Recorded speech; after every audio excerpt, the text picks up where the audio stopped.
Strolling with her partner on the Brooklyn waterfront, writer Deborah Kopeikin looks happy and in love. But she admits to a few romantic regrets along the way. I can't imagine a single human being alive today who has had at least one relationship who doesn't regret something. Kopeikin, now 57, says one of her big regrets goes back to when she was just 22. So tell me the story of the one that got away. Back in 1989, I was in Jamaica and I met a young man. And after a week together, I felt like I had fallen in love with him. They briefly had to part ways, he to London to study theater, she to Afghanistan to cover the war. But they soon reunited for 10 romantic days in England. I thought, this guy's it, I am in love, this is the relationship of my lifetime. Alas, it was not to be. He said he was going to come visit me in Paris 2 weeks later. And I was in my apartment waiting around. He never showed up. What do you mean he never showed up? He just never showed up. Back then, of course, there were no cell phones, no internet. He had a very common name, and it's not like you could find somebody back then with a common name, right? So he's just gone. He's gone. He's gone. How did you react to this?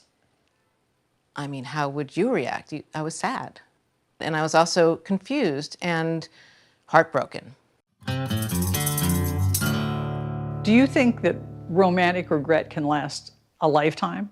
Yes, I mean, we see people in their 80s, in their 90s with these romantic regrets. It sticks with people. Romantic regret, like all regret, is universal, says Washington, D.C. author Daniel Pink.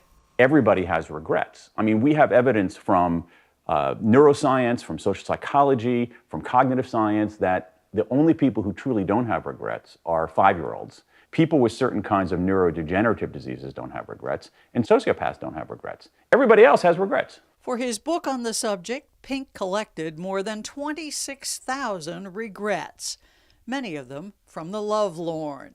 So this is the database of the regrets. You see up here. A vast inventory of unfulfilled love from 134 countries. Not asking out a high school friend on a date. Look at this, high school. High school is 53. 53. Yeah. That's 35 years ago. That's the most common regret, he says, not taking action. For Deborah Kopeikin, the best therapy is what she recommends in her book, Learn from Regret. That's what she did 21 years after her Paris heartbreak when she finally tracked down the one that got away. And I wrote an email and I said, hey, are you the same John Doe that stood me up in Paris back in 1989? You jerk. And he wrote back pages and pages saying, I did go to Paris. I arrived in Paris. I didn't have the piece of paper with your phone number on it. I ended up staying at a youth hostel, and I never found you again. An affair to remember. This is exactly what happened to you. I love that movie. You have a unique perspective on that movie. Kopeikin and her old love reunited for lunch on a bench in Central Park. But unlike in the movies, they did not then ride off together into the sunset. Both were already married. And it's not that I wanted to marry him. It's not that I wanted to blow up 2 families and, that would have been terrible, right? But it did make me understand what was lacking in my marriage. I realized at that moment that my marriage was faltering and I needed to get out of it. Which brings us back to that Brooklyn waterfront. Now divorced and 35 years since Paris, Kopeikin has found true love with someone new, happier perhaps, because of her past regrets. You can choose to decide whether you can use that regret as fuel. If you use regret to make changes, positive changes in your life, then regret is the best fuel in the world.